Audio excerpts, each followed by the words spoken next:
Welcome to the MSc podcast, and recently you may have heard from my first podcast I was talking to our MD, Dave Darby, and I brought up Vericut. Guess what? I've only got Arran from Vericut here on the show today. Arran, thanks for joining me. Hello Matt, good to be here. Long time in the making, mate. Yes. Lots of messages off me over the weekend, so thank you for coming in. No, more than welcome, good to be here. So how are you? All good, yeah. Good. Nice busy year for us, so can't complain. Yourself? Yeah, same. Lots going on in the business, lots of investment, which we'll touch on. Yeah. But before we all kick off, who are Vericut and what do you do? Yeah, so Vericut is the global leader in CNC simulation and verification software. So ultimately what we're trying to do is take your NC file and verify that in a digital environment to ensure it's free from collisions, safe to run, no errors, nothing's going to trip us up once we're on the shop floor. So you know how you say verifies the G code that's generated.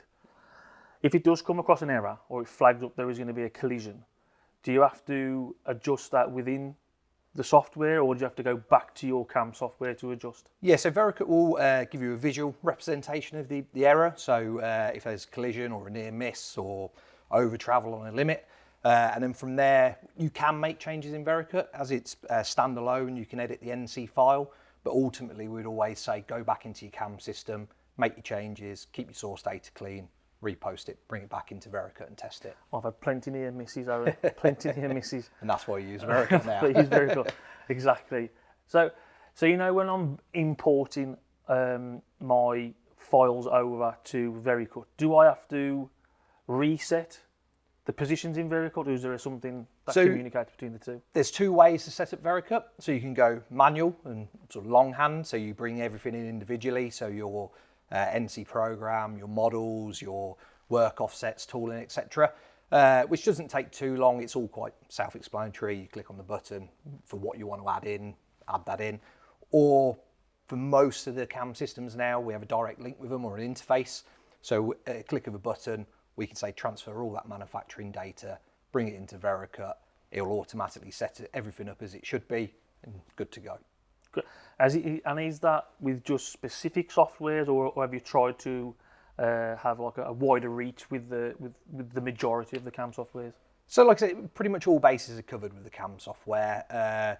There's other areas, so we can interface with some of the presetters.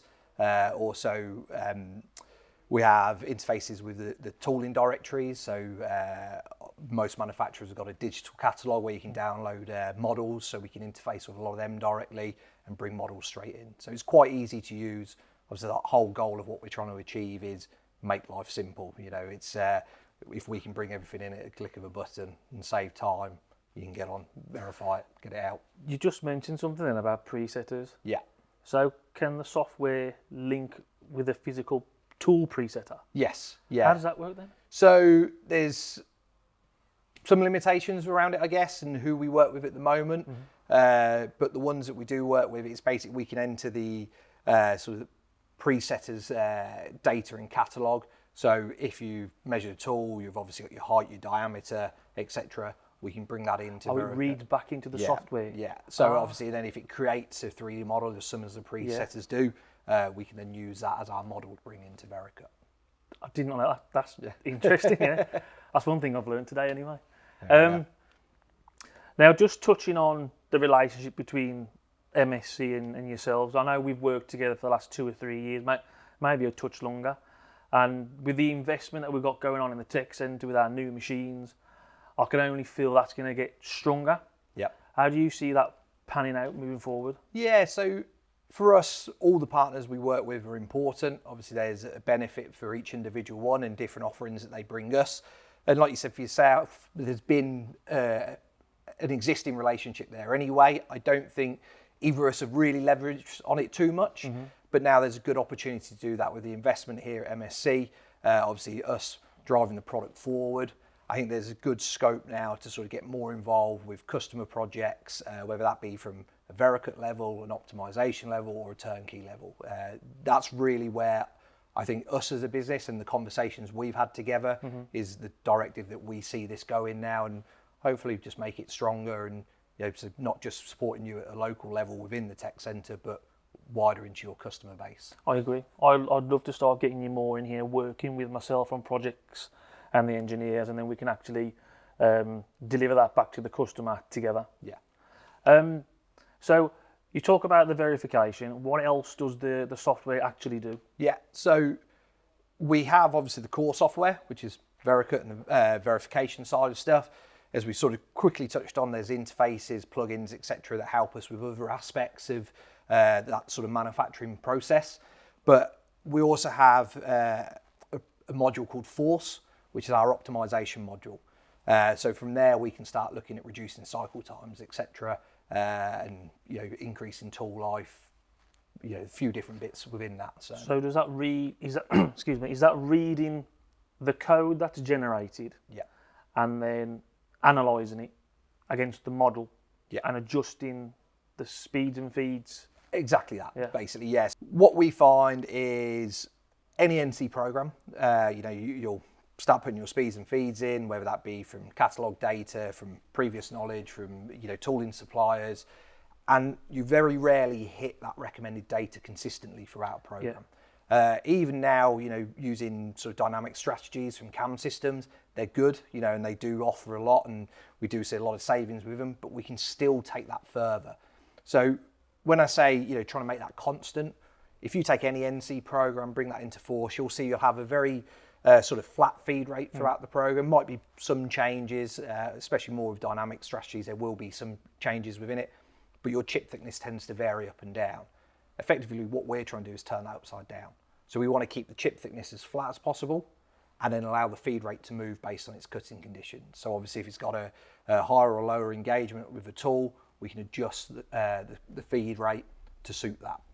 And is that, is that done within the software and then it spits out that G code that's been altered? Yeah. So nothing to do with the CAM, the software's doing all exactly that. All with inside Vericut, so we don't touch toolpath trajectory, so nothing's changing, you don't need to repost anything.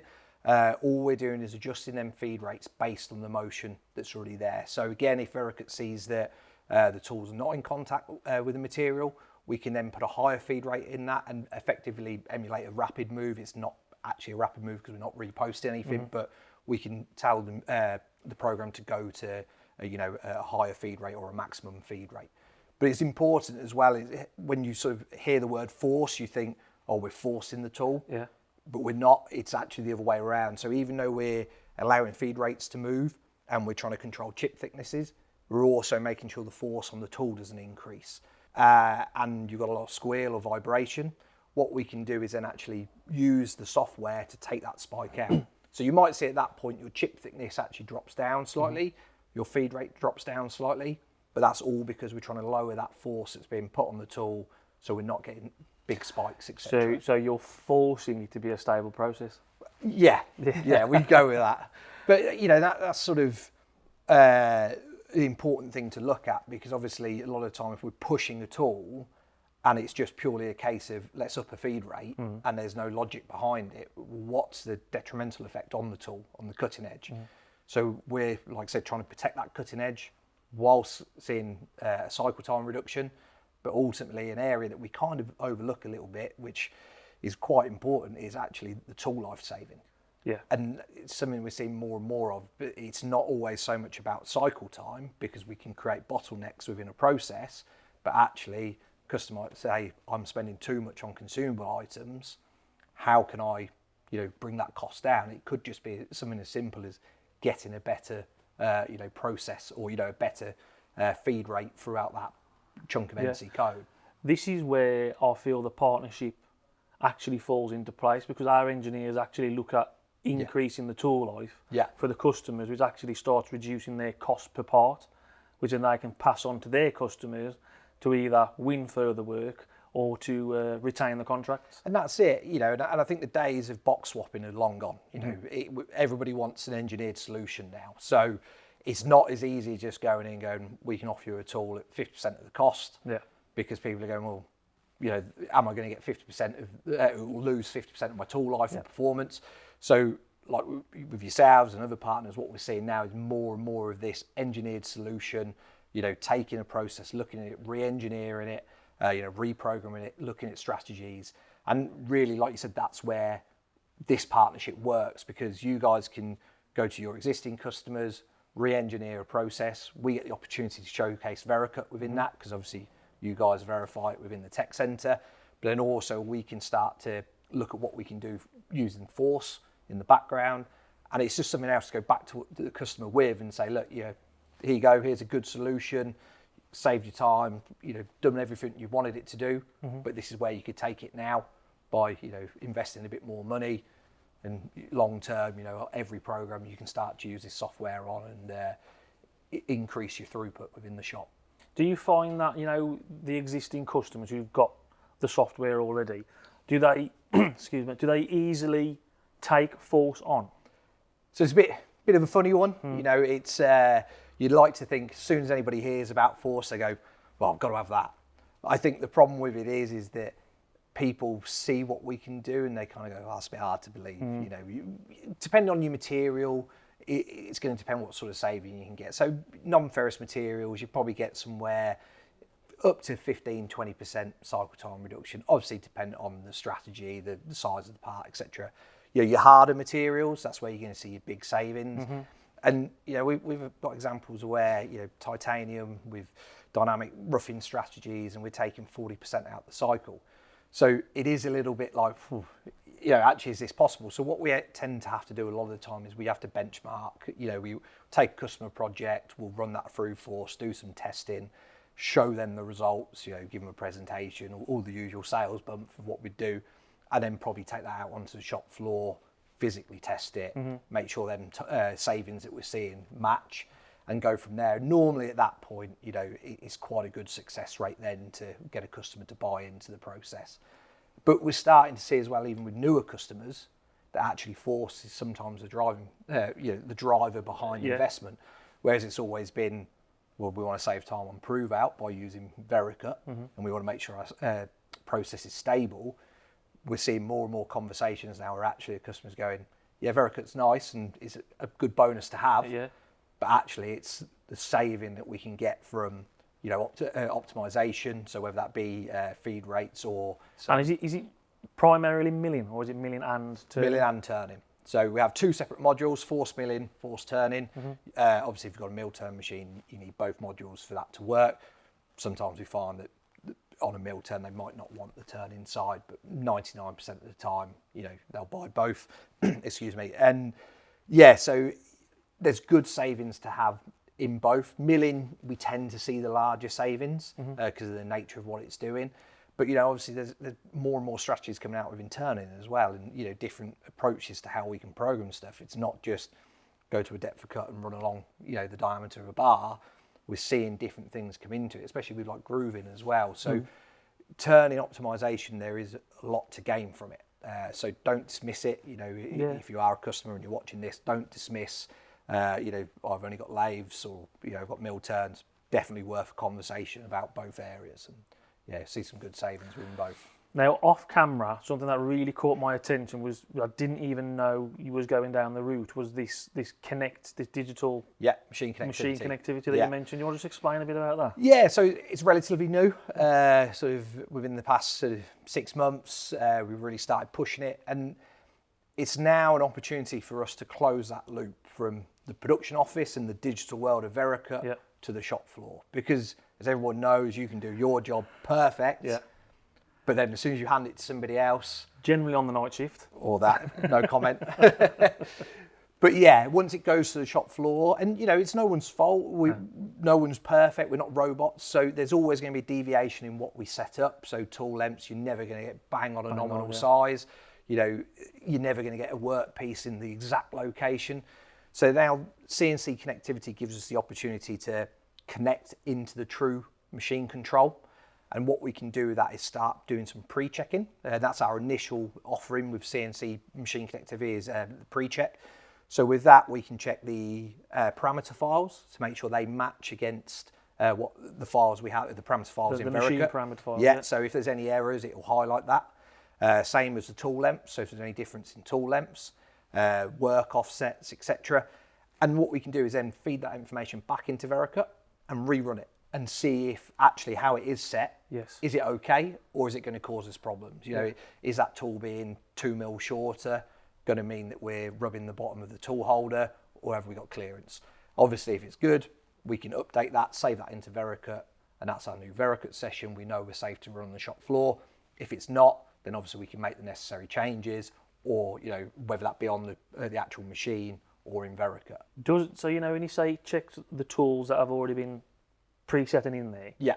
if it is 2 mil shorter, does it physically adjust the model within? Yes. Yeah. Right. Okay. Yeah. So it will change its sizes. So same as if your workpiece is set 20 mil in the X, it will then change that within Vericut and rerun it. And it could be a case that there's no collision, but now we've got an over travel. So yeah, it brings that data back in. And then obviously that's sort of just the initial part of it. And machine connectivity is growing. We're seeing more sort of automation and the need for like closing this loop, as I said. So there's other areas of where this is going to move to. So there'll be post-checking, which means we'll be able to look at the program afterwards, see if the operator had to manually override speeds and feeds on the control. So it would physically measure if that... Yeah, so we'll see, if it altered. was a program feed rate of X, at any point in that program, did the operator turn it down to 50%, it'll say, and then we can start to investigate why we've done that, obviously outside. Going into a corner, you slowed it down. Or if there was an E-stop, Yes. what caused that E-stop. So it gives us the opportunity to then go review that file. And then eventually the next sort of, I don't want to say final phase, but the final phase of where we're at the minute is live machining. So a live connection to the machine. So you can open Vericut, connect to the machine while it's running and see that running in Vericut. But that's all sort of coming. Pre-checks where we are at the moment. A lot of interest from customers with that and what we can offer. So yeah, it'll be interesting where it takes us, and maybe there's an opportunity here in the tech centre to do some testing with that, and we can maybe revisit this at a later date and show a bit more on that. I feel like we need more time to actually delve into this. Arran, thank you very much for coming on. No, thank you. It's been great to have you. I can't wait to get you back in to discuss all this and get on the machines. Thanks very much. Thank you very much. Cheers.